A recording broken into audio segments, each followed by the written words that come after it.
Buenos días, los bendigo a todos, los felicito a todos que están con nosotros hoy junto con nosotros en los primeros 45 minutos. Es el desarrollo de la sabiduría de la Kabbalah, la evolución de la Kabbalah, desde que comenzó la humanidad, de hecho, hasta que fue escrito el libro del Zohar, del esplendor. Esto en los 45 minutos primeros de la clase. Ustedes saben que el departamento académico es que me da el programa. La segunda parte es la apertura, el preámbulo a la sabiduría de la Kabbalah que vamos a pasar con ustedes. 4 fases de luz directa. Sasha Kozlov está encargado de esto. Y él nos va a decir de dónde estudiar. ¿Sí? ¿Ellos pueden dirigirse con preguntas? Vamos a decir unas palabras. Por favor, envíen sus preguntas al CapTV, donde están mirando nuestra transmisión. Ahora hay una pestaña de preguntas. Incluso en español, aceptamos vuestras preguntas en todos los idiomas. Mándenlas y le pediremos al Rav que las responda. Cuando ustedes las mandan, Sasha las va a sortear, clasificar y trataremos de responderlas. Así que la historia de la evolución de la sabiduría de la Kabbalah.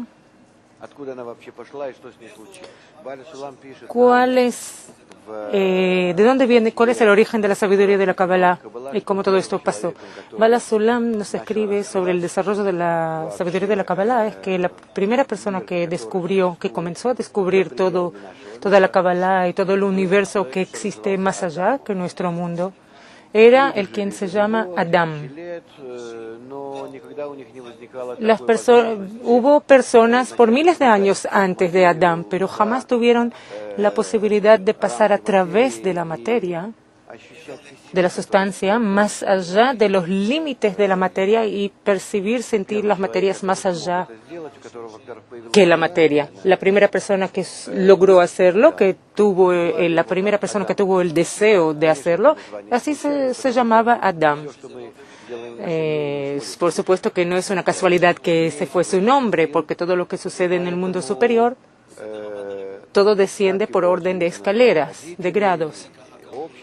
Parece que lo llamaron así los padres y la sociedad, o en el tribu donde vivían, y se le llamó Adam, y de él nos queda también un libro que se atribuye a él, se llama El Ángel Raziel.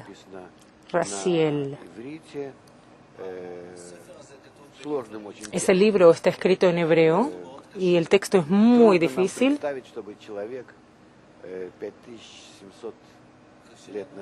Nos es difícil imaginar que una persona hace 5.700 años escribió algo del todo.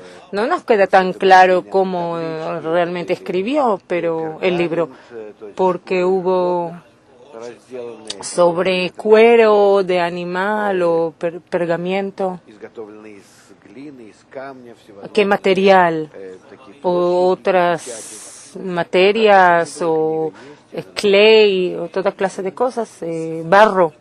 Pero de todas maneras es un libro que es accesible y de verdad muchos años estuvimos leyendo en él.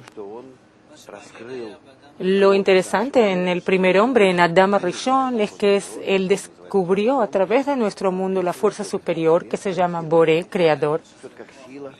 Él describe que es una fuerza que no tiene cuerpo, como una fuerza en nuestro mundo, que simplemente percibimos la fuerza porque la captamos de alguna manera, como ondas electromagnéticas o un campo eléctrico o el campo de pensamiento, la fuerza de la gravedad. Así captamos como campos, las captamos, pero ¿de verdad son campos? ¿Tienen la forma como nosotros captamos y sentimos? No. Cuando nosotros las captamos, decimos que es como un campo que se extiende según ciertas leyes y reglas. Así esto funciona sobre tales objetos o funciona de otra manera sobre otros objetos, pero eso es como nosotros captamos, percibimos. Pero en verdad, Así lo captan nuestros instrumentos. Por eso él así también describió al Creador de manera muy interesante, totalmente desprovista de cuerpo, fuerza desprovista de materia, que está más allá, más arriba de todo lo que no se puede sentir, y todo el resto de las fuerzas, deseos, las posibilidades, las intenciones, todo lo que esta fuerza, como esa fuerza se expresa, todo eso se incluye dentro del campo de esta única fuerza a la que él denominó Boré Creador, porque de verdad de esta fuerza general, superior, provienen todos los pensamientos de supervisión, providencia, y luego estas fuerzas se van acercando a nosotros, y nosotros como seres humanos nos vamos acercando a ellas y se hacen más entendibles, más perceptibles, se pueden sentir por medio de toda clase de instrumentos, y nos acercamos en nuestras búsquedas y gradualmente se van acercando a nosotros, que ya podemos sentirlas dentro de nosotros, dentro de nuestros deseos, dentro de nuestros pensamientos corporales. La persona ya, el hombre ya se pintó estos dos planos de la creación. Un plano es la existencia de estas fuerzas superiores. Él así las dividió en dos mundos, Adán.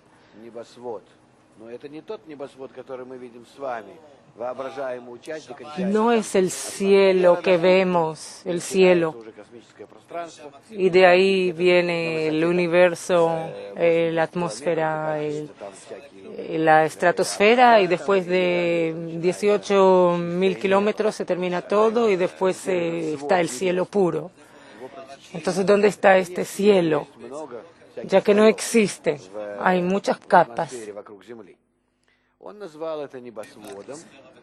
alrededor de la estratosfera y alrededor de la Tierra. Él las llamó como un cielo, como análogo a lo que vemos con nuestros ojos. Y sobre este cielo él escribe que el universo se divide en una parte que está basada en fuerzas superiores, fuerzas que se revelan si las alcanzamos de abajo arriba. Cuanto más estas fuerzas son superiores, más lejanas y menos percibidas por nosotras son, más elusivas de nuestros sentimientos, y debajo del cielo está nuestro mundo, que es la extensión de esas fuerzas, pero de verdad cambian y son inversos. Aquí son fuerzas de otorgamiento, pero en nuestro mundo son fuerzas de recepción. En base a ambas fuerzas está hecho todo el cuadro de la realidad, el universo.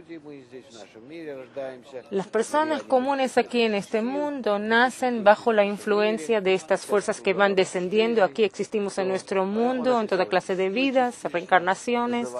Él describió de manera muy detallada estas fuerzas y las denominó. Es muy interesante.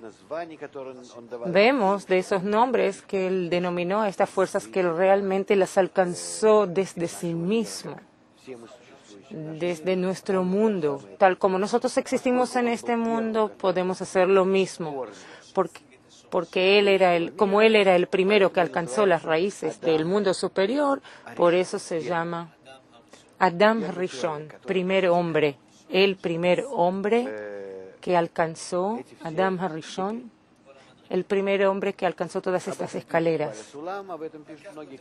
Y sobre eso escribe Bala Sulam, muchos otros cabalistas también escriben. Él es el primer científico cabalista. Y el libro llamado Raziel, el ángel Raziel, Hamalach Raziel, el ángel Raziel, Raziel Hamalach. Hamalach es ángel y Raziel es el nombre. El nombre viene de Raz en hebreo, secreto, Sod en hebreo. El ángel del secreto. Este libro hoy también se vende en todas partes. Es un libro no grande, incluso puede ser que lo tenemos en nuestro sitio. No es como hay una fotocopia de este libro. Hay como 100 páginas escritas, mucho material y un texto muy difícil. Eso es lo que se puede decir sobre este primer hombre. A partir de él, hubo una cadena larga de cabalistas que él hizo, 20 generaciones de cabalistas grandiosos, serios, que de manera concreta no dejaron nada, no dejaron herencia, no dejaron nada, solamente se dedicaron al alcance de la capa superior de este universo y de la investigación de lo que sucede. Ellos descubrieron que lo que nosotros podemos entender, ellos nos revelaron todo el sistema de este mundo. Aquí en este mundo existen almas aisladas y quebradas. Aquí arriba en el mundo espiritual, que a diferencia de nuestro mundo opuesto, contrario a nuestro mundo, estas almas están en unidad. En nuestro mundo están en un estado de total desprendimiento entre sí, las almas. Todo lo que pasa en el mundo superior es totalmente contrario o inverso a lo que pasa en nuestro mundo. Son dos mundos opuestos, como negativo y positivo, como un reflejo, una copia. Lo que, por ejemplo, un sello, hubo en el pasado sellos que estaban hechos de madera o de hierro o algo. Se ponía dentro de una materia caliente y ahí quedaba el sellado. Así que lo está imbuido en el sellado, es lo que queda en el sellado. Y al contrario,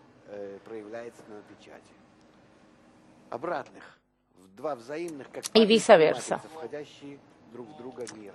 tal como Patricia y matriz, una matriz y una patriz que se hacen una.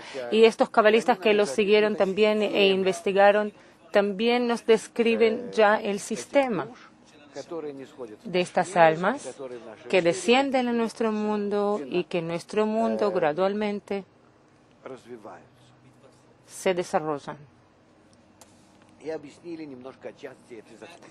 Y explicaron también un poco sobre estas leyes, pero lo importante es lo que hicieron estos grandiosos cabalistas a través de la historia, de esas 20 generaciones, desde Adán hasta Antigua Babilonia. Ellos hicieron una corrección especial en este sistema, en la conexión entre las almas que están conectadas entre sí aquí y nuestro sistema donde las almas están totalmente desconectadas. Agregaron conexiones, vínculos a través de sí mismos, porque estuvieron en ambos estados a la vez. El hombre, cuando está en ambos estados, tanto en nuestro mundo como en contacto con almas, en nuestro mundo está en contacto con otras almas a través del cuerpo, y en su contacto interno con su alma, con su sentido interno, está en el mundo superior. Como resultado de estos dos mundos, cuando están en un objeto, estos mundos, ambos mundos se pueden vincular a través de uno mismo. Eso es lo que hicieron 20 generaciones de estos cabalistas. Estas 20 generaciones de cabalistas se llaman de Adam Rishon, del primer hombre, hasta Abraham. El último, el 21, ya era Abraham, pero Abraham el patriarca, pero él tenía solamente una pequeña parte con ellos, porque después de 20 generaciones, después de Adán en la antigua Babilonia, se estalló, brotó un ego inmenso y las personas perdieron la capacidad, porque aquí el ego creció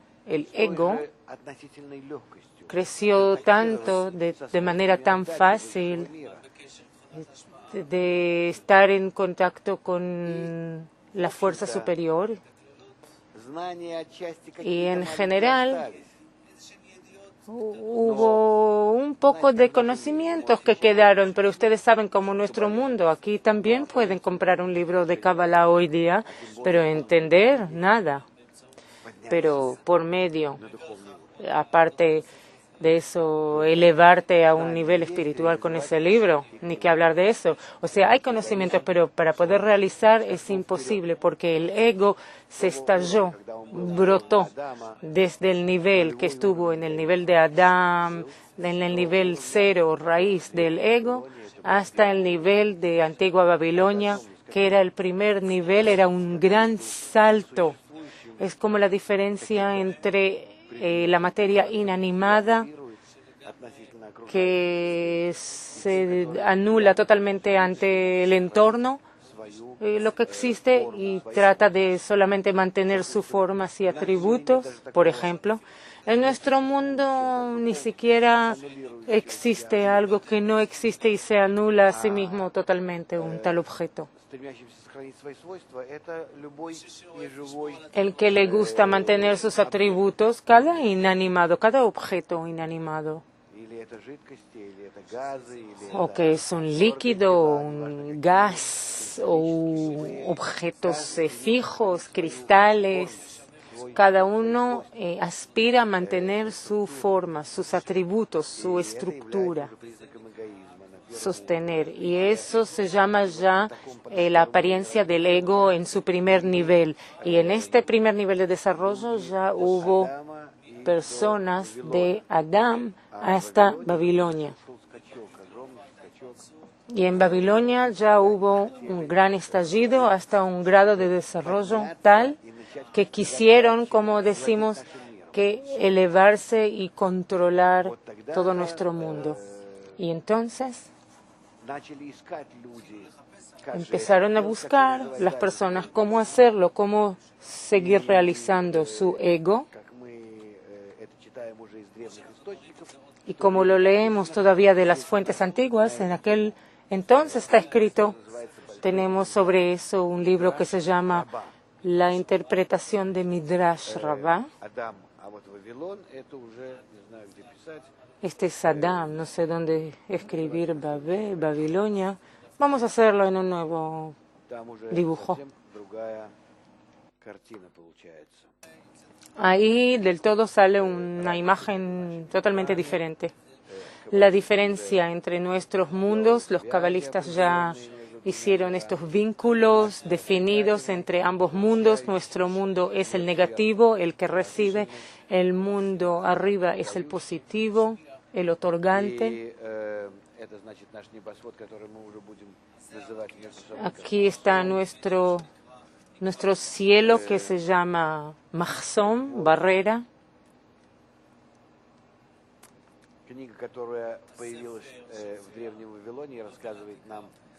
El libro que apareció en la antigua Babilonia y nos cuenta sobre los acontecimientos de aquel entonces.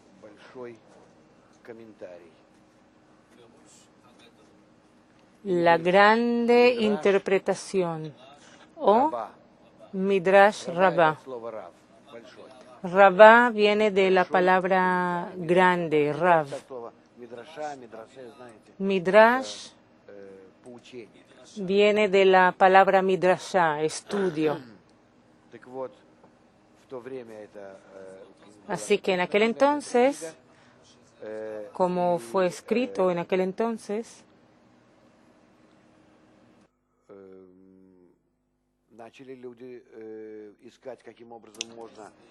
las personas empezaron a buscar de qué manera sería posible realizar este ego creciente. Ya hablamos con ustedes varias veces que uno de los habitantes de aquel entonces, que se llamaba Abraham, no Abraham, sino Abram, sin la H. Le agregaron la H al final, después la HA, según su alcance alto. Pero cuando era solamente un habitante, un ciudadano, se le llamaba Abram. Es un nombre antiguo porque él venía de la ciudad Ur Kasdin. Ur Kasdim.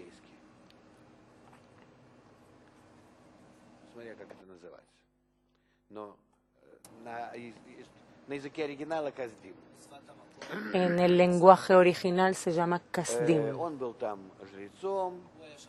Él era uno de los ciudadanos.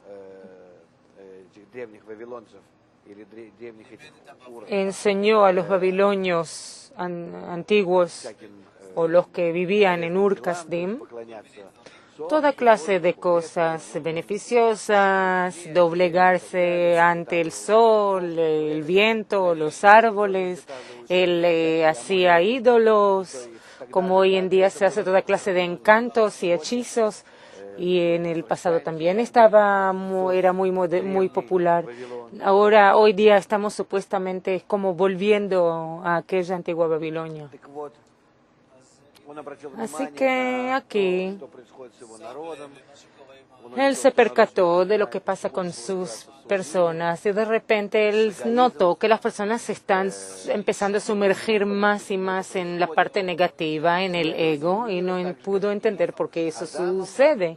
Así él investigó el mundo, como lo hizo Adán, y sus investigaciones del mundo le permitieron penetrar más adentro a través de este mundo secreto porque no tenemos dentro de nosotros las fuerzas de percibir, de sentir, porque todo nuestro cuerpo está hecho en base al ego, los 5 sentidos corporales. Sentidos. Por eso,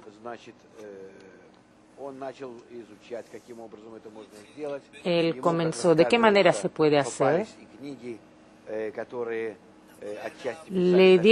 Se le dio libros y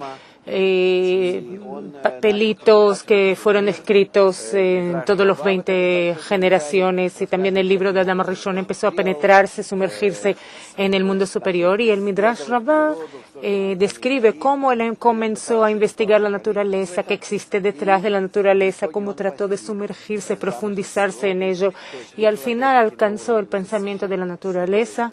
Salió de nuevo al mismo nivel de fuerzas que existen detrás del mahzón, detrás de la barrera.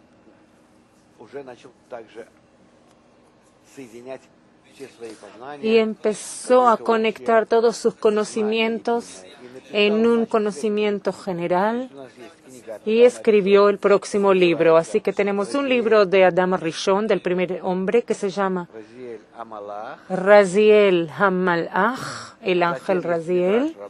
Luego tenemos Midrash Rabbah, y Abraham escribió un libro que se llama Sefer Yetzirah, el libro de la creación. Sefer HaYetzirah, porque ahí él ya explica más de lo que escribe Adam en su libro. Él describe cómo fue creado todo el mundo, no nuestro mundo, sino todas estas fuerzas y todo el sistema gubernamental.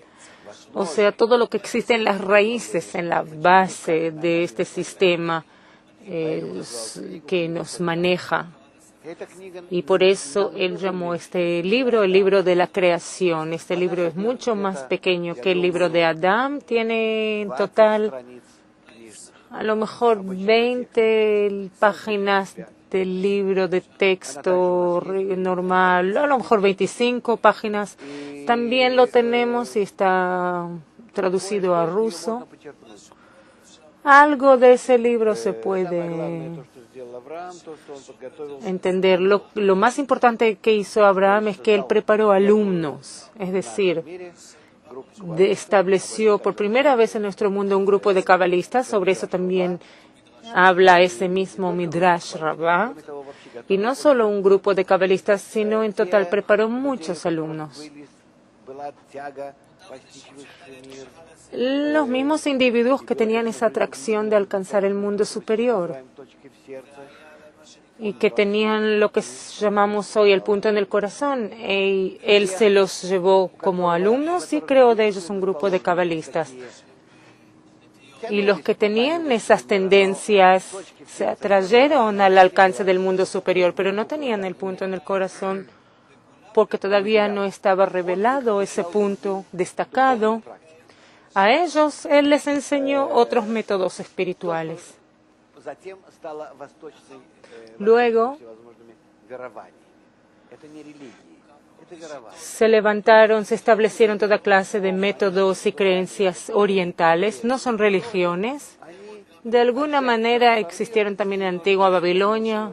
Parte de ellas cambiaron. Las creencias del Oriente. Y ellos los mandó, como está escrito en ese libro, los mandó al Oriente.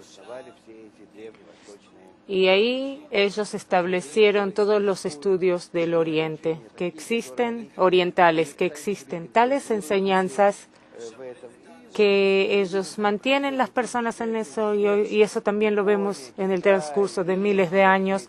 Japón, China, India, todos estos países orientales, ahí quedaron en esas creencias. Toda clase de dragons que se doblegaban se agachaban ante toda clase de espíritus, y eso se quedó en ellos desde que Él les pasó este método a Abraham.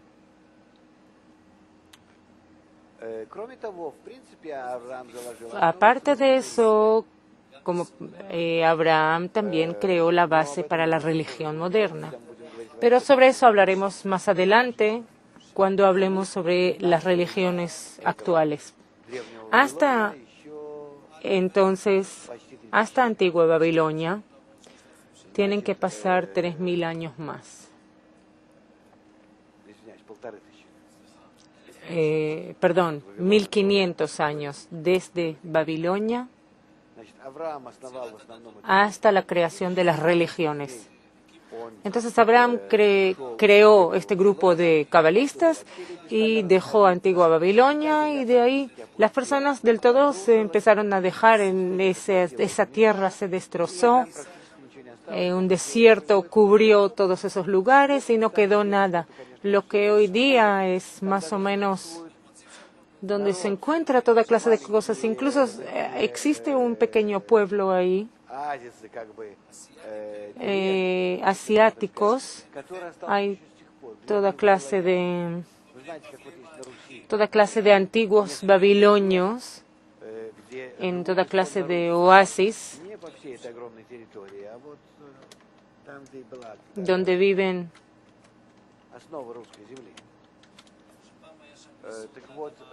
donde era la base de la tierra rusa.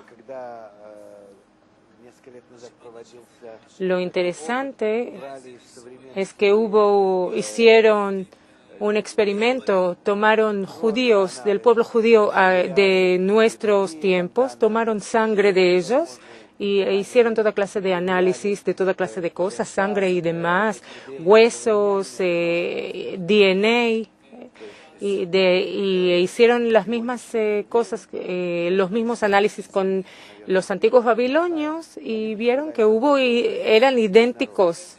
O sea que ese pueblo de Antigua Babilonia es el mismo pueblo. No sé si hubo más experimentos sobre los chinos, indios y japoneses u otros pueblos, no sé. Pero ese experimento realmente... Mi hija hace doctorado, está haciendo doctorado en genética y en algún momento lo descubrí de ella misma. Así que el grupo de Abraham salió de Antigua Babilonia y estableció aquel pueblo. Era como una familia grande, como una comunidad como se vivía en el pasado. Los del pueblo, los de la ciudad, de esa manera. Él se los llevó a un lugar que se llama hoy la tierra de Israel o Palestina. Aquí Él los trajo y aquí ese grupo siguió desarrollándose. Creció el grupo, hubo un gran crecimiento y aparte El grupo, también los alcances crecieron. El grupo entró en una época en que no hubo necesidad ni de explicarlo por escrito, porque las personas estaban viviendo eso, viviendo el mundo superior dentro de su grupo, a través de la unidad dentro de su grupo. En este grupo estaban en equivalencia, concordancia con este mundo superior que está hecho, basado en equivalencia y unidad, y por eso se sintieron a sí mismos en el mismo mundo superior y constantemente trabajaron sobre el ego, que fue creciendo todo el tiempo, porque el ego crece todo el tiempo en cada persona y en todos en conjunto a la vez. El ego creciente convocó de ellos más y más posibilidades de unirse por encima del ego, pasarlo a la conexión entre ellos, traspasarlo, y así pudieron seguir elevándose espiritualmente. Y de esta manera ese grupo siguió existiendo, desarrollándose espiritualmente constantemente y también creciendo en número, en cantidad, pero no tanto, porque dicen que después de unos siglos tuvieron que irse a Egipto. Entonces eran solamente 70 hombres, sin contar las mujeres y los niños. Si se trata de hombres, por lo general hablan de la edad 20 a 60, entre 20 y 60, cuando se dice hombres. O sea, si son 70 hombres de la edad de entre 20 y 60, digamos que los demás eran 5 veces más. Entonces, digamos, 350 personas, máximo 500 personas era todo este pueblo. No había nada especial en este grupo cabalista. Y ellos se fueron, emigraron a Egipto. ¿Por qué?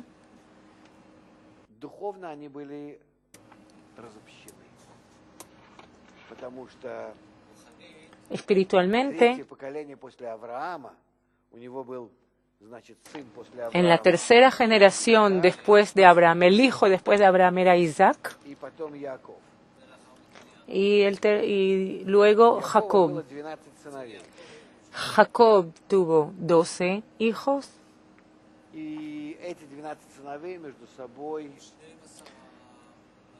y estos 12 hijos, entre ellos, de repente descubrieron que el ego estaba empezando a crecer de tal manera, de tal magnitud, que de manera práctica se cayeron hasta la sensación de nuestro mundo y solo nuestro mundo. Empezaron a caerse del mundo superior, no totalmente, pero del mismo nivel en el que estaban. Todo el tiempo trabajaban en ascenso, por encima del ego, y ahora empezaron a bajar hasta que llegaron al estado en el que brotó entre ellos un odio fraternal en lugar de amor fraternal.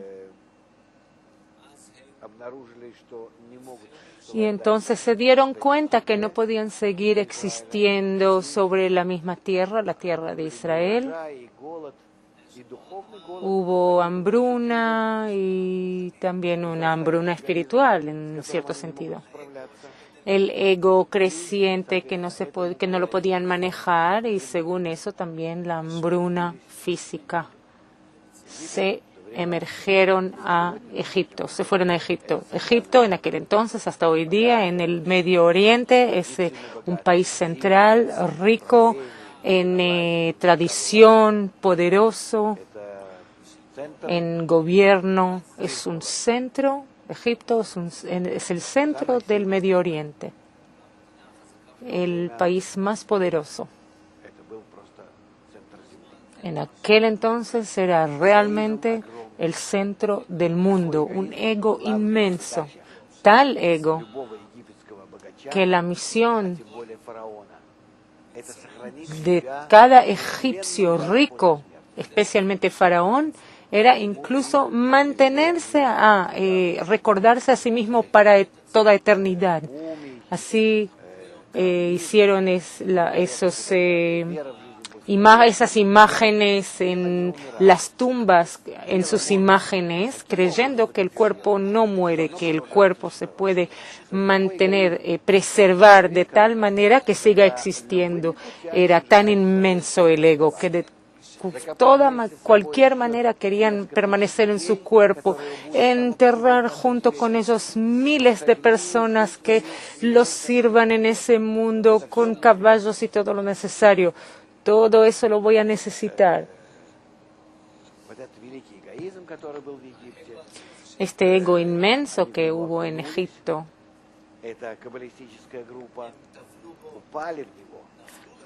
se sumergieron en él, se hundieron en él y se hicieron como los egipcios, que les valió unos centenares de personas. Y estuvieron en Egipto 400 años.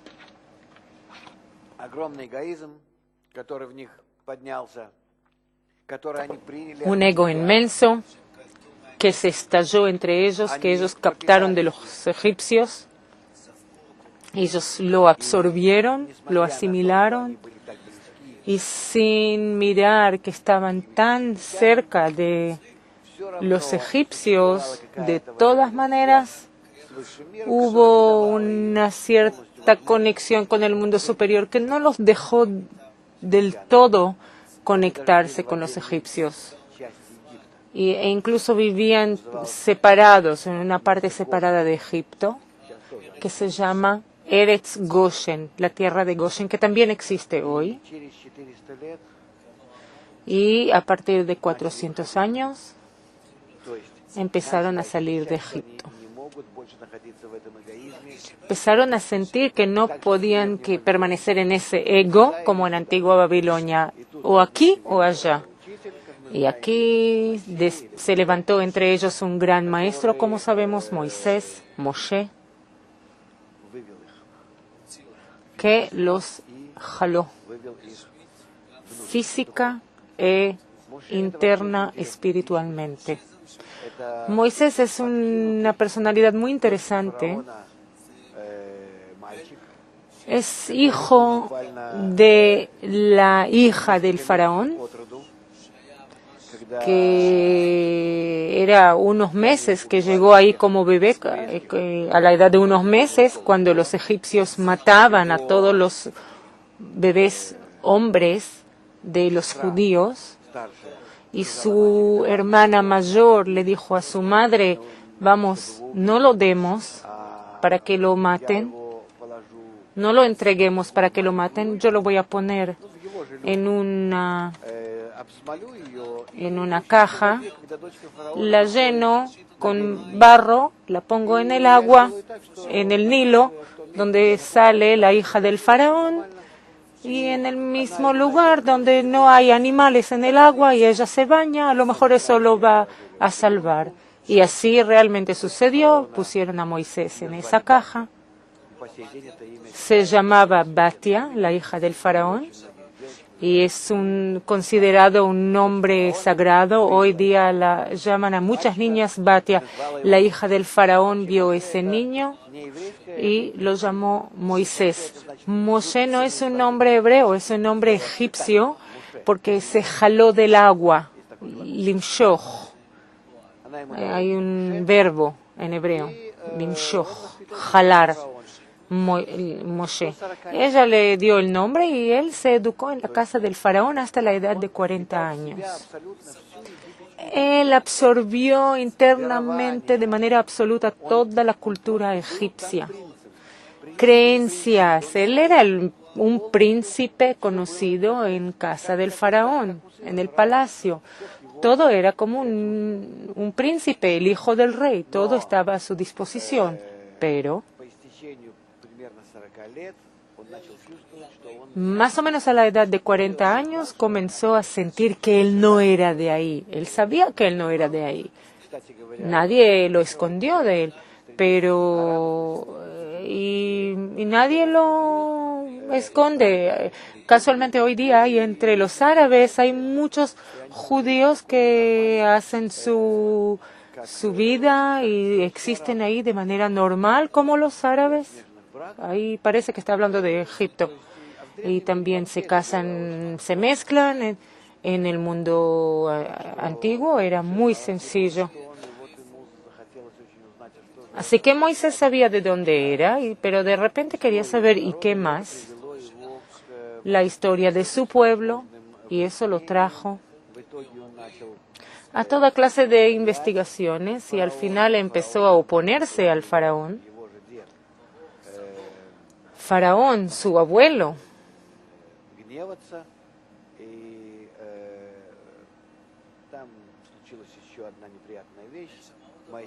hubo una cosa también desagradable. Moisés mató 12 vigilantes y por eso le querían matarlo y por eso él se escapó a un lugar especial donde hubo un pueblo especial, los midianitas.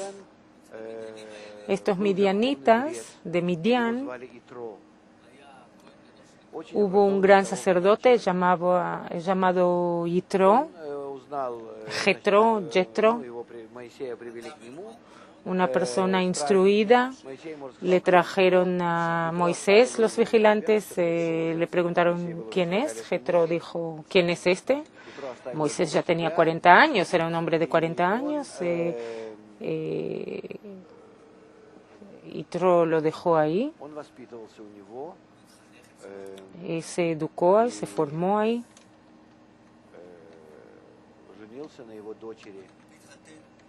Y se casó con su hija Tzipora.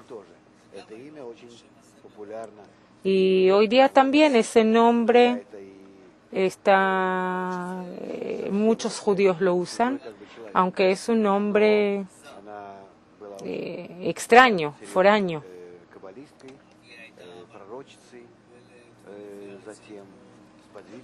Ella era una cabalista.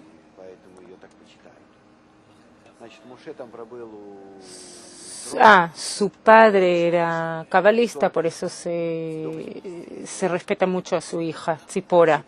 Así que Moisés permaneció con Jetro hasta la edad de 80 años, 40 años, y luego volvió al faraón. El mismo faraón ya había fallecido. De lo que me parece, yo no sé precisamente, pero me parece, no estoy 100% seguro de eso. Aquí hay toda clase de preguntas históricas que yo no sé. Si lo adivino, tengo que decir que yo mismo lo pienso. Entonces él empezó a luchar contra el faraón, o que era su abuelo adoptivo, o que era un faraón totalmente nuevo. Él empezó a luchar contra él para que libere su pueblo. Y hubo toda clase de prohibiciones y cosas descritas en la Biblia y en la Torá, que los judíos a la noche se huyeron, de tal manera que incluso el pan que prepararon, la harina, no estaba lista. Prepararon el pan sin ese ingrediente necesario para que se infle el pan, y por eso se llama hoy matzá. Matzá, que viene de la palabra, es un pan que no terminó de, como los deseos que no crecieron, sin levadura, me parece que se llama. La salida de Egipto fue en 2 niveles. Por un lado, era una salida fuera del dominio del ego. Faraón representa, es el símbolo de todo el ego, de todo el universo, así que ellos salieron de ese ego espiritualmente. Y por eso querían salir de este ego también físicamente y huyeron. Pasaron el Mar Rojo, el Mar Suf, y cuando vamos a aprender juntos el libro del Zohar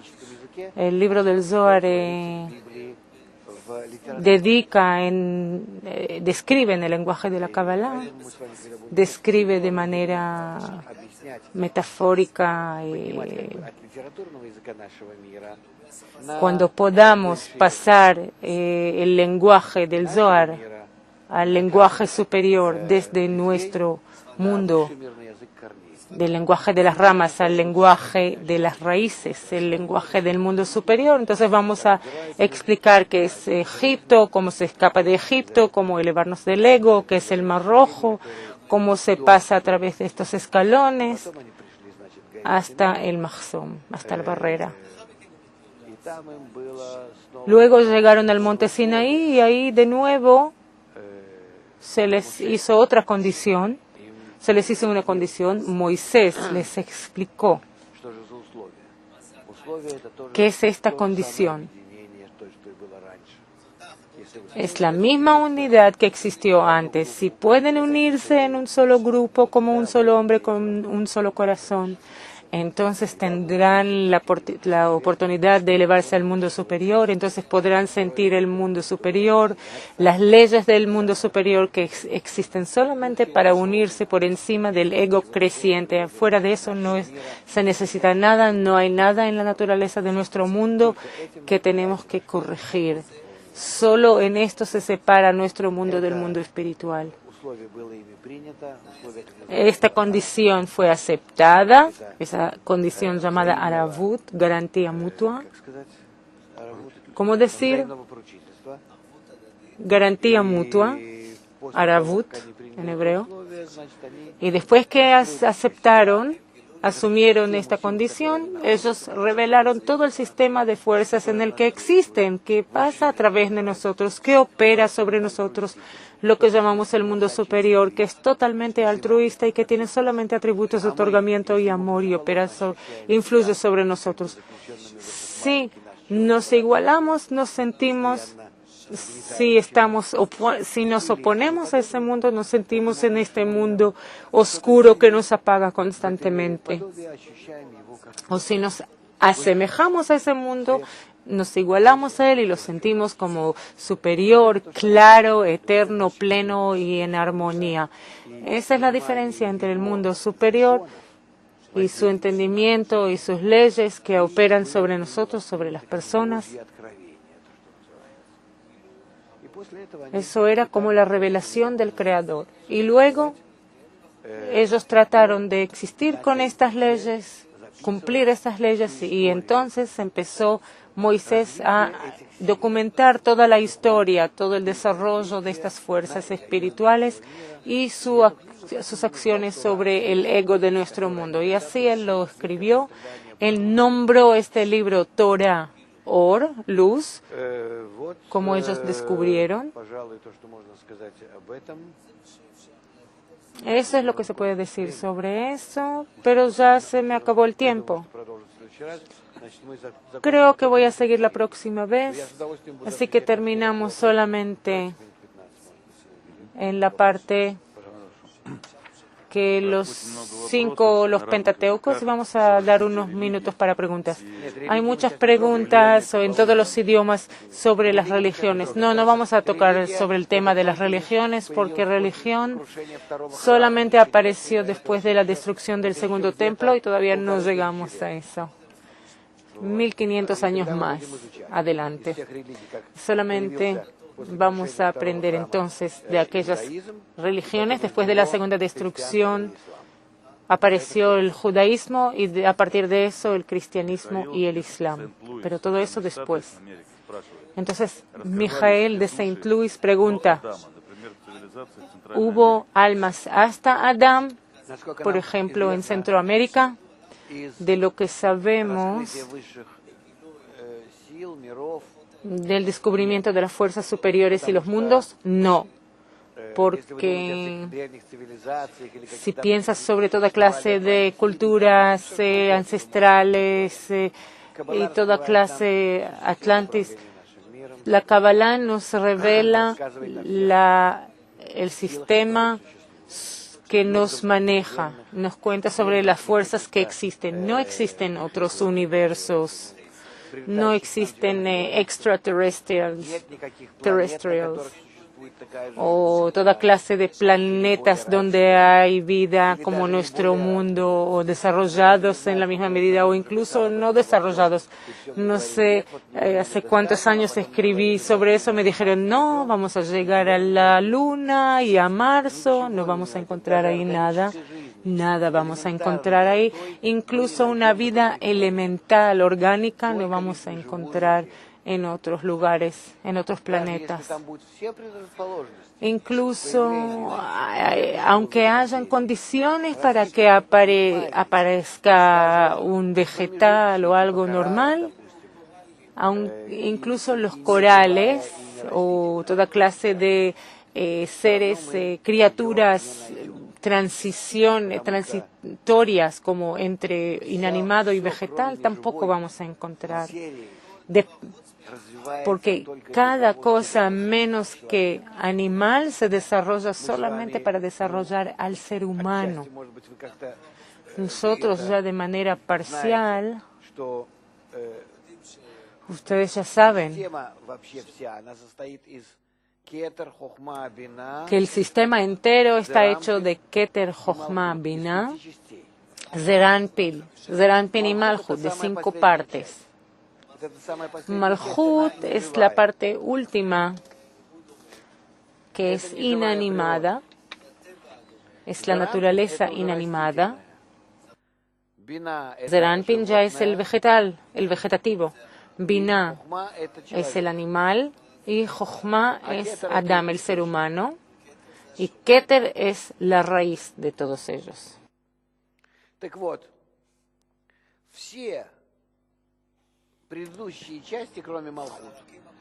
Todas estas partes anteriores de Malchut se llaman las 9 sefirot primeras, porque Zeranpin está hecho de 6 sefirot, no es tan importante ahora, se llaman atributos del Creador, las 9 sefirot primeras, que se refieren al Creador.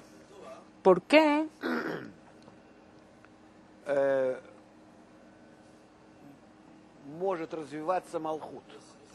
¿Por qué puede desarrollarse Malchut? En los mundos espirituales decimos que Malchut es el creado.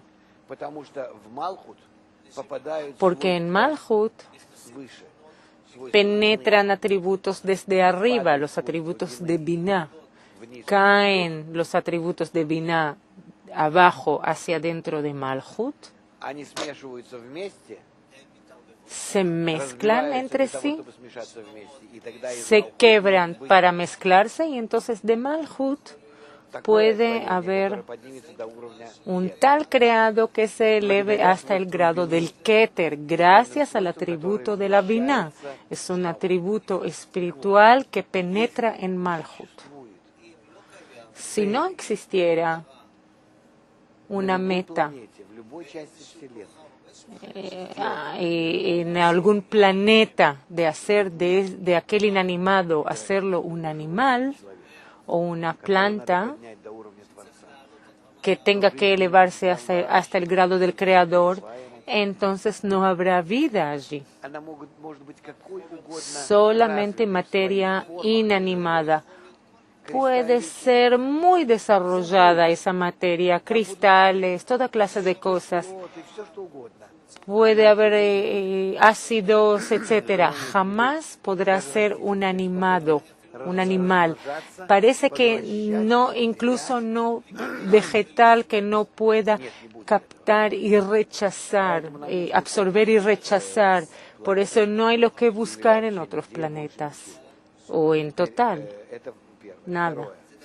Eso es uno. Segundo, ¿acaso existieron culturas, civilizaciones antiguas que pasaron en los mundos espirituales? No, no existieron. ¿Por qué? Porque los cabalistas que pasan al mundo espiritual ven quién existe ahí. Se elevan por las escaleras y saben quién ha pasado por esas escaleras, porque todos van por la misma por el mismo camino. Si yo me elevo de nuestro mundo al mundo superior, pasando las mismas escaleras en las que yo estuve y pasé, desde nuestro mundo aquí, el alma general se quebró y descendió en nuestro mundo, y ahora desde nuestro mundo todos están empezando a ascender gradualmente, quien ahora, quien antes, quien después, hasta el mundo superior. Se asciende por los mismos escalones, 5 mundos, dentro de cada mundo 5 escalones, y en cada escalón 5 sefirot, 125 escalones, y así cada uno de nosotros tiene que elevarse. Si pasé este camino, este trayecto en cada escalón que pasé, ahí dejé parte de mí mismo. En el mismo clic estuve y ahí voy creciendo más y más. Y los estados anteriores permanecen, no se borran, no se desvanecen. Del todo nada se desvanece del mundo, incluso nuestro mundo. Simplemente se desvanece de nuestra conciencia, como nos pasa a veces que si huelo algo, de repente me acuerdo de algo que pasó hace 30 años. Ese olor viene de la cabeza, esa imagen está en mi cabeza. ¿Cómo está conectada este olor? Nada desaparece. Cuando el individuo asciende por estas escaleras, él se encuentra con todas las almas que han pasado por los mismos escalones. Sabemos, si yo estoy en un cierto escalón, digamos yo, voy a conocer todos los que han pasado ese escalón. No puedo saber o conocer cómo siguieron o cómo van a seguir, dónde está aquí arriba cada uno, o si llegó hasta el final, hasta el Gmartikun, hasta el final de la corrección. Eso no puedo saber, lo que está encima de mí, pero lo que está debajo de mí, yo sé sobre todo y todos. Por lo tanto,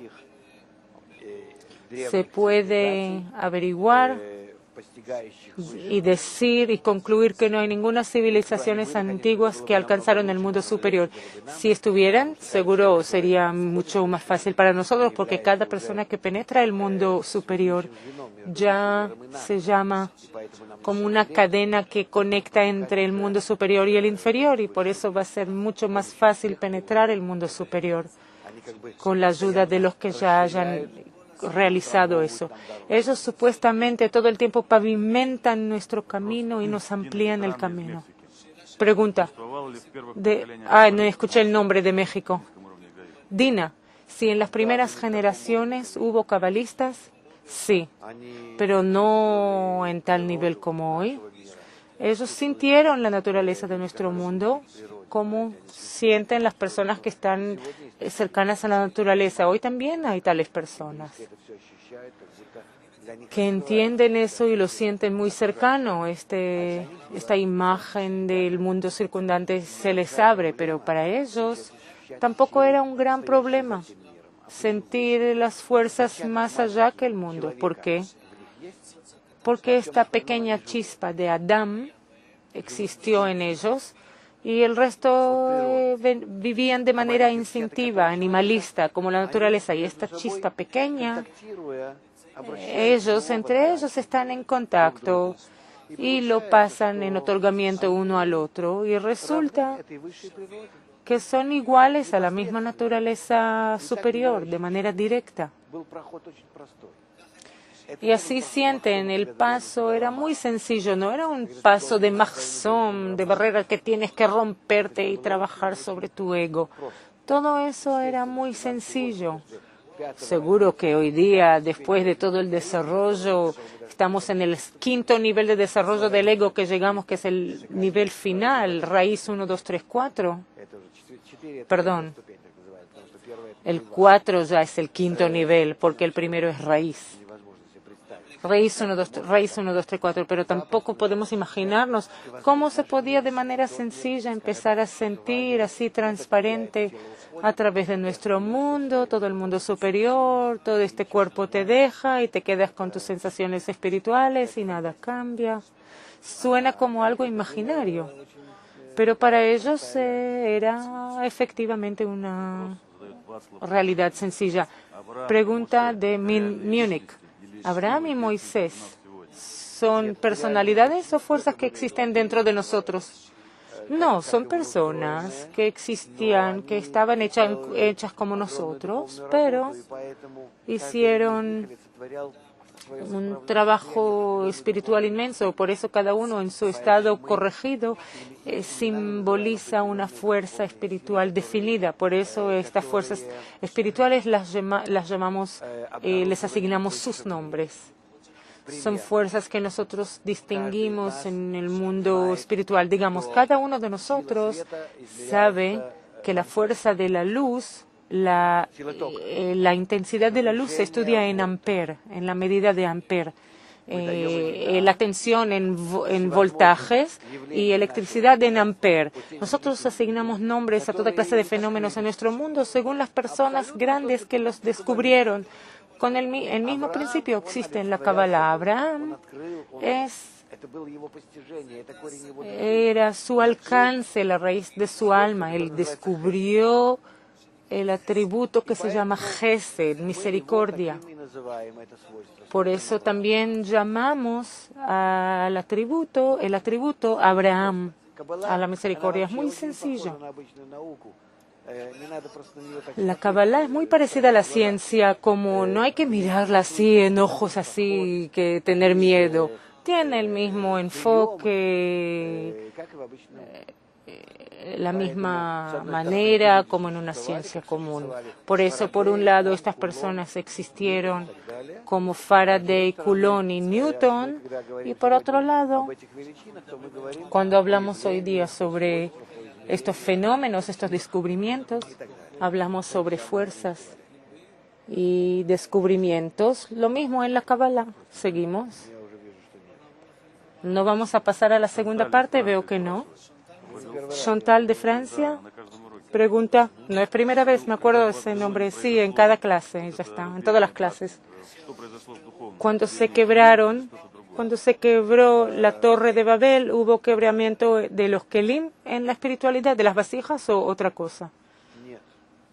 No. Los babilonios, y hasta los babilonios, no estaban en un estado espiritual. El asunto es que el quebramiento de las vasijas que aprendemos con ustedes en el mundo espiritual, hasta la apariencia de nuestro mundo, cuando las fuerzas descendieron del mundo espiritual a este mundo, se mezclaron. Se tenían que mezclar Malhut y Binah entre ellos para que Malhut se asimile en el atributo de la Binah y después caiga en nuestro mundo. ¿Por qué? Para que nuestro mundo, aunque todos nosotros estamos en la Malhut, en deseos egoístas, que exista una parte pequeña de Binah con la cual podamos empezar a elevarnos de vuelta al mundo superior. En el mundo espiritual, donde esto sucedió, ocurrió en el mundo de Atzilut, en el nivel del mundo de Atzilut. Es un nivel muy alto en la espiritualidad. De ahí cayeron nuestras almas y ahora nosotros tenemos que corregirlas y ascender. En aquel entonces, en Antigua Babilonia, hubo algo distinto. En Babilonia hubo un nivel de desarrollo, el próximo nivel del desarrollo del ego.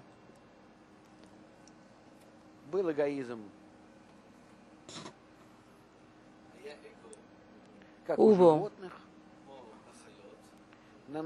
un ego como en los animales, en un nivel raíz, shoresh, y gradualmente saltó hacia el primer nivel número 1, y luego, después de un cierto tiempo, salta al segundo nivel, salta al tercer nivel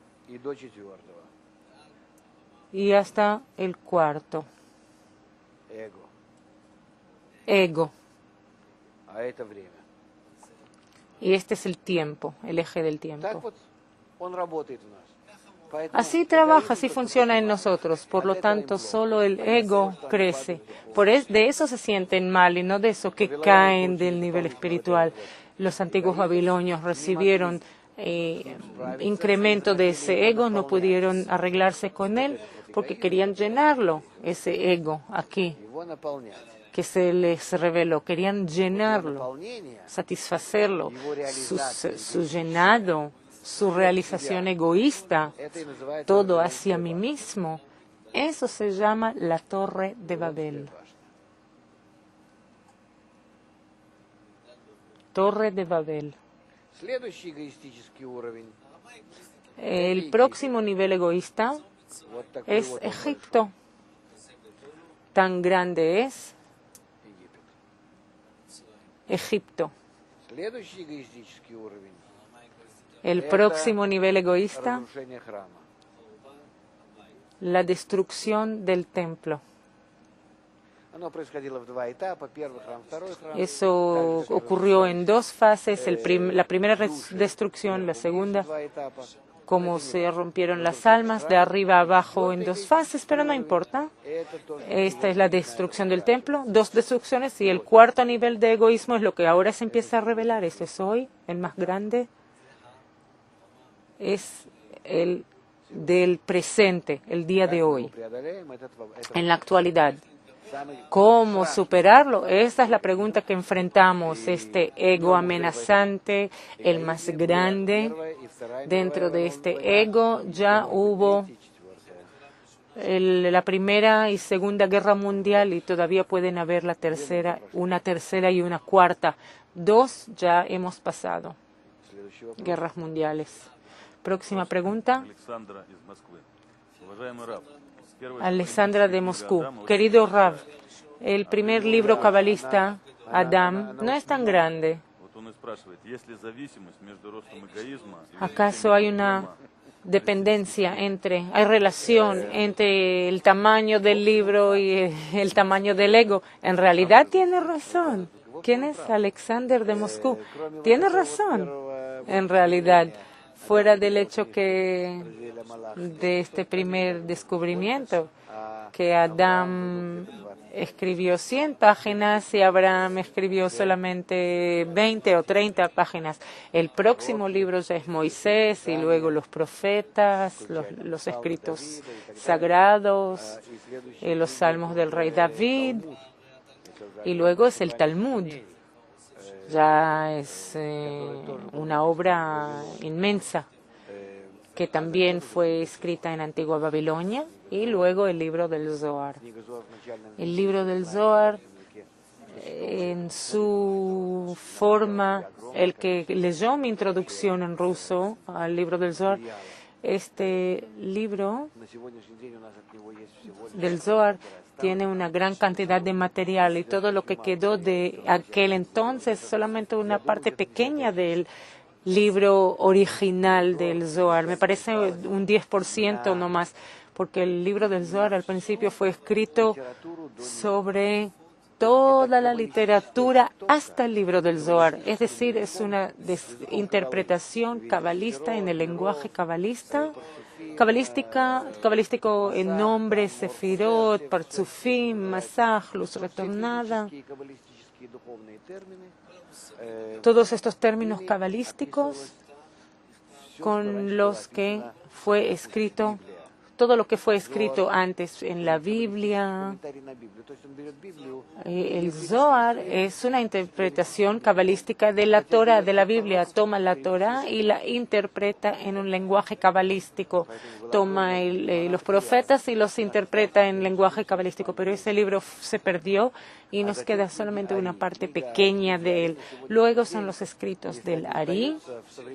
Los escritos del Ari, hoy cuando salen, son como 20 tomos.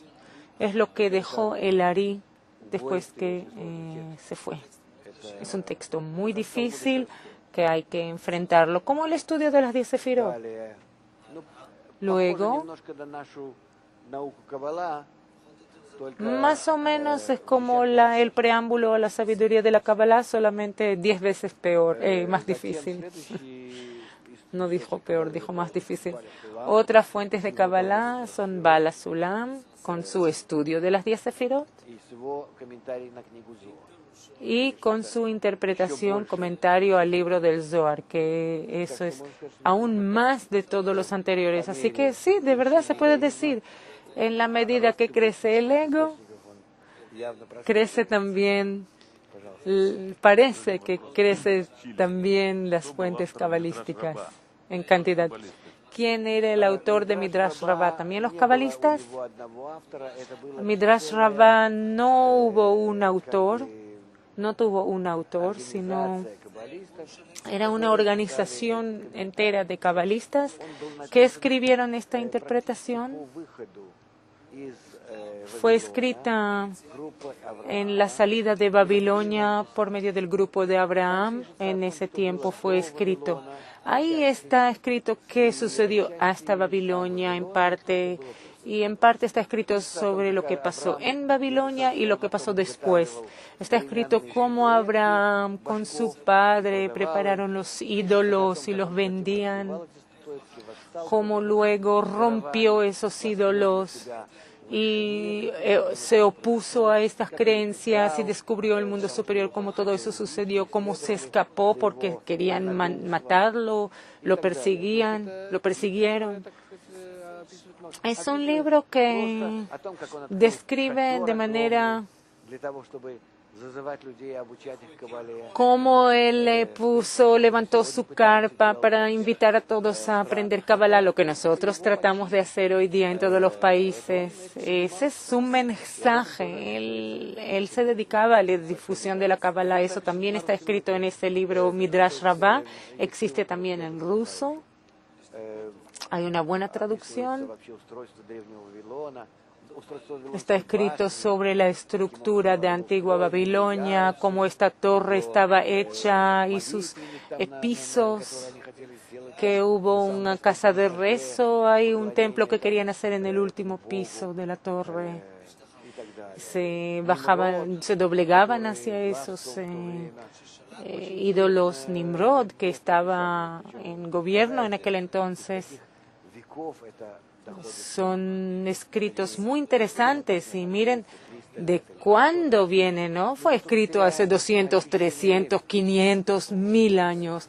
Aquí estamos ya perdiendo la sensación del tiempo. Es un libro que fue escrito hace 3500 años. De todas maneras, eso, y escrito de manera muy interesante.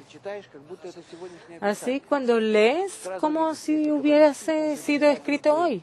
De inmediato ves, si un cabalista escribe, él se eleva por encima del tiempo. No tiene conexiones a la sociedad humana corporal. Se eleva por encima de todas las personas y te describe la historia y todo, y sientes como si es alguien contemporáneo que está hablando, como José Flavius, aunque él no era cabalista, él no es cabalista, pero tenía toda clase de tendencias hacia ello. Y aunque vivió bajo el gobierno del Imperio Romano y le dieron mucho tiempo, y después de eso él escribió toda la historia de Judea y la lucha de Judea, etcétera. Y también cuando lo leemos como si fuera una persona contemporánea. Miren, hay interpretaciones en ruso también. ¿De dónde? Porque cuando la persona se eleva un poco por encima del tiempo, ya no sientes que pertenece a una cierta sociedad o una cierta civilización o cultura. Simplemente se eleva por encima. Por eso es muy interesante leer Midrash Rabbah, porque está escrito de verdad con un valor literario bueno. Otra pregunta de Chile: 600.000 almas en el monte Sinaí. ¿Es un número simbólico o físicamente hubo esa cantidad de personas? 600.000 almas en el monte Sinaí.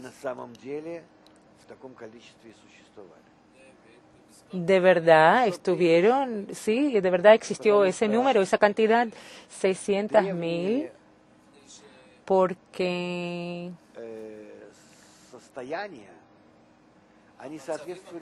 porque los estados anteriores concordaban con los estados espirituales.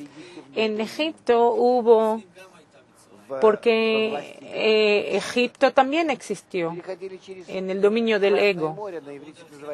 Pasaron por medio de Yam-Suf, del Mar Rojo, porque era su paso interno, su transición interna. Pasaron al desierto de Sinaí, después entraron al monte Sinaí porque sintieron el odio, odio recíproco, un ego inmenso entre ellos, porque Sinaí viene de la palabra odio en hebreo, monte odio. En lugar de eso tenían que unirse, conectarse en el grado de amor hacia uno al otro, etc. Hasta la segunda destrucción del templo, del segundo templo, la destrucción del segundo templo, hasta el segundo templo, la destrucción del segundo templo, las personas estuvieron tanto en la espiritualidad como en la corporalidad.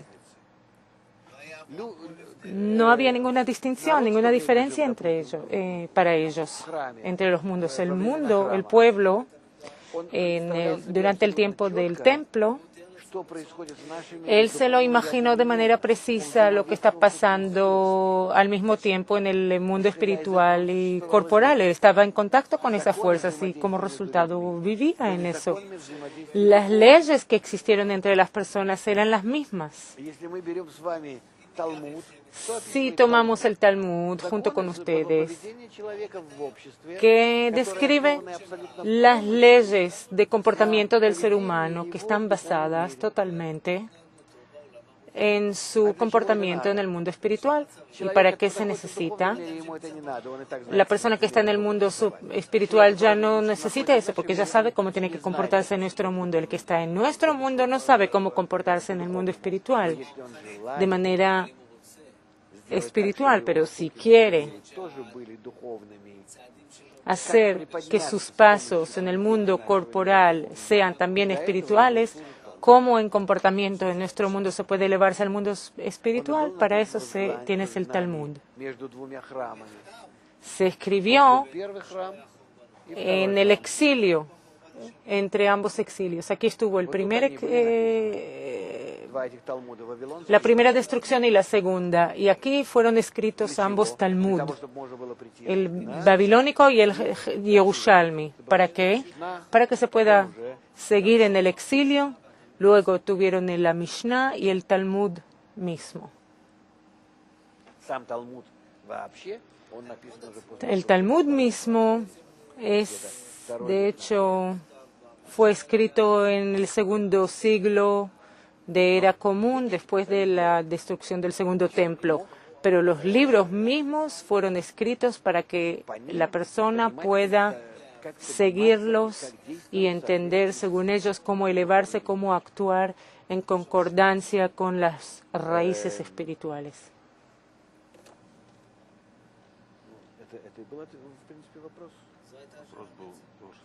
¿Esta era la pregunta? La pregunta era sobre las 600.000 almas, así 600.000 hombres entre 20 y 60 años que estuvieron al lado del monte Sinaí. ¿De verdad era esa cantidad de hombres que hubo? No es tantos, no son tantos. Hoy eran como 3 millones de personas que salieron de Egipto. En total, de verdad era un gran grupo de personas. Si pensamos que solamente 500 entraron en Egipto y después de 210 años, dije 400 años porque el exilio de Egipto tenía que extenderse 400 años, pero en lugar de eso se extendió 200 años. O sea que después de 210 años crecieron de 500 personas a 3 millones de personas. No sé si es mucho o poco, pero para 200 años. Pero también se juntaron a ellos muchos egipcios también, como dijeron, y los hombres eran 600.000. Hombres quiere decir hombres de la edad de 20 a 60 años. Digamos, yo ya no soy llamado hoy día hombre, porque ya tengo más de 60. Pero eso no tiene que ver con los cabalistas. ¿Qué más? Pregunta del grupo de las mujeres de Múnich. ¿Qué papel tuvo las mujeres?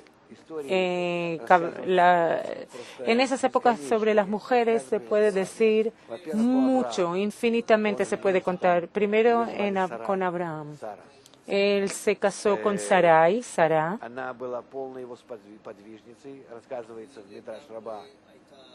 Ella lo apoyó totalmente.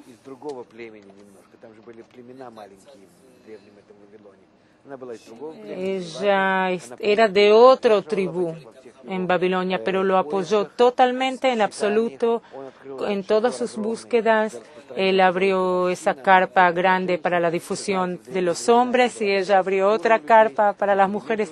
En la época pasada era una cultura, no se mezclaban hombres y mujeres. Las mujeres tenían su parte, ahí se dedicaban con los niños y ellas mismas, y los hombres estaban con los hombres sin los hijos mayores. Hombres, así era siempre, solamente en nuestra época ya es diferente. Hemos llegado a tales situaciones de corrupción que está todo totalmente diferente. Así está, se dice cómo ella apoyó y ayudó a difundir la Cábala entre las mujeres y otras mujeres también, todas estaban en los estados espirituales y se cuenta que muchas de ellas, mucho más que los hombres, las profetas estuvieron en Egipto y después de Egipto la hermana de Moisés, Miriam, también era una gran profeta. Mujeres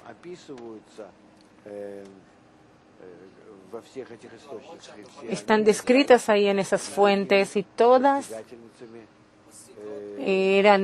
estaban en gran alcance del mundo superior. Hacia la espiritualidad no hay ninguna diferencia entre hombre y mujer, son los mismos escalones que puede pasar el hombre, puede pasar la mujer. Solo que ella tiene que adoptar el método correcto para la corrección, porque es otro tipo de alma, por eso el género, el sexo, la mentalidad dentro de ellas son diferentes. El grupo de Köln de Alemania pregunta ¿por qué en nuestro tiempo no hay profetas? Y si hubo quien lo hubiese escuchado, un profeta no es alguien que si no me escuchan, ahora algo va a pasar, algo va a caer del cielo. Y entonces las personas se le empiezan a creer y creerlo, es especial, es un profeta. Un profeta es una persona que ilumina el camino, pero que te ilumina a través de la luz superior, que te puede mostrar el camino hacia la meta espiritual. Ese es un profeta. ¿Te parece que era fácil para los profetas? ¿Quién los entendió? ¿Quién los aceptó? ¿Y quién los quería? Estaban entre los gentiles.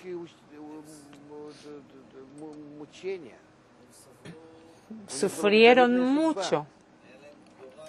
Tenían un destino que no era para envidiarlos. Un profeta no es solo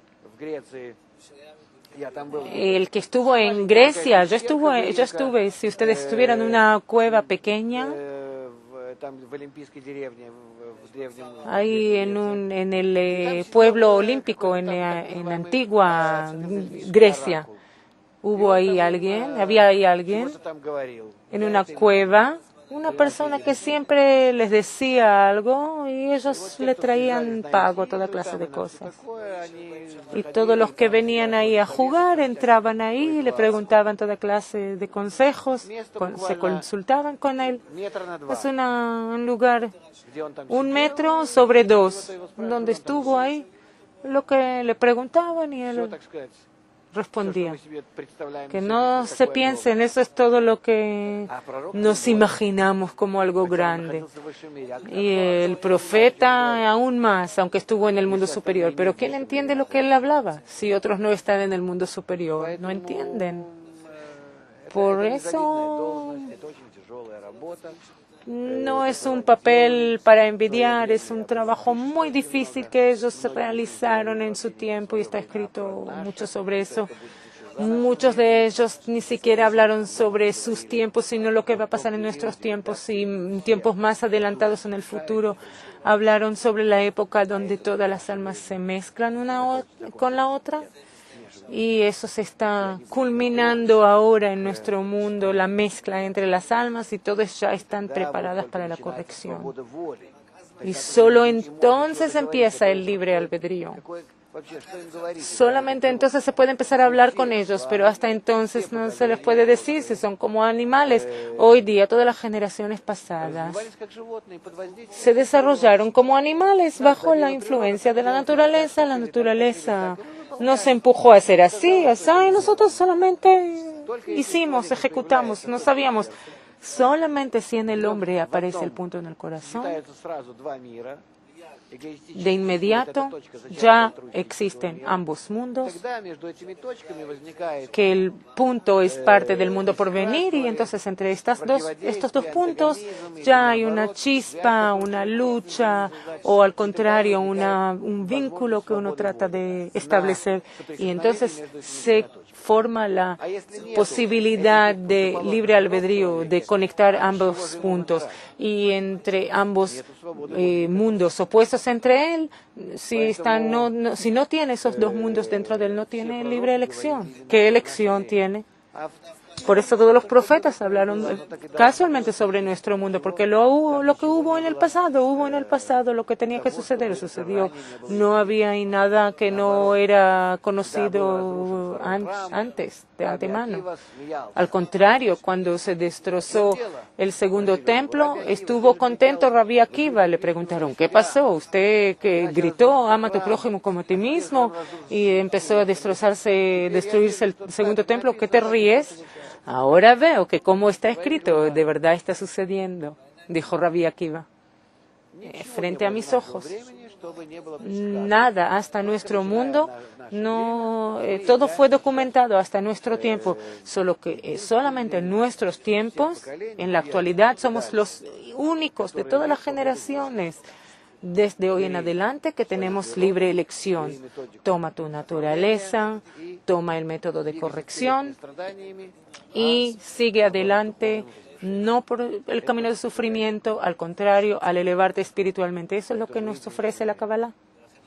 Por lo tanto, somos los únicos, los primeros. Aquí ya los profetas no nos van a poder ayudar. No hay lo que hacer, simplemente tenemos que tomar este método y realizarlo correctamente. Creo que hoy vamos a terminar la clase. Lamento que incluso no llegamos a la segunda parte de la clase, pero ustedes ven, no es mi culpa. Me dan un tal programa o que yo soy así lento. Puede ser que hay que hacerlo más rápido. Incluso no pasamos la primera parte hasta el final. Pero no se enojen conmigo. Les deseo todo lo mejor. Hasta la próxima semana. Entren a mi blog. Yo escribo en ruso. Ustedes conocen mi blog. Escríbanme, entren ahí. Yo escribo cosas muy interesantes. Les invito y dejen sus comentarios. Les deseo todo lo mejor.